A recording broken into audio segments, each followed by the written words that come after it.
আমাদের শখের ছাদ বাগানের ধনেপাতা।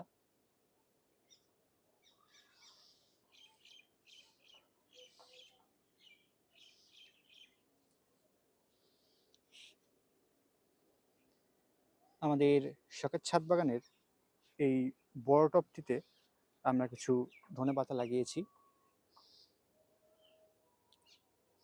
আমাদের ছাদ বাগানে এরকম বড় কিছু টব রয়েছে, যেগুলোতে আমরা গাজর এবং ধনেপাতা লাগাই।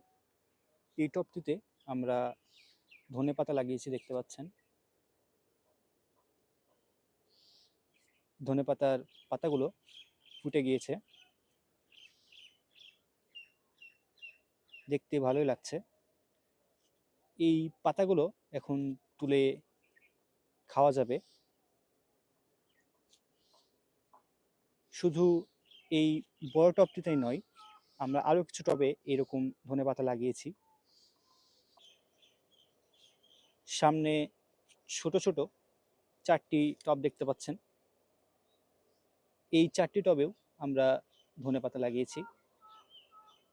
আমাদের ছাদ বাগানে এই 4টি টব ফাঁকা ছিল, তাই এখানে আমরা কিছু ধনেপাতার বীজ দিয়েছিলাম, যা থেকে এই ধনেপাতাগুলো ফুটেছে। ধনেপাতা এখন খাওয়ার উপযোগী, পাতাগুলো খাওয়ার মতো হয়ে গিয়েছে। তবে এগুলো রেখে দিলে গাছগুলো বড় হয়ে ধনা ধরতে শুরু করবে।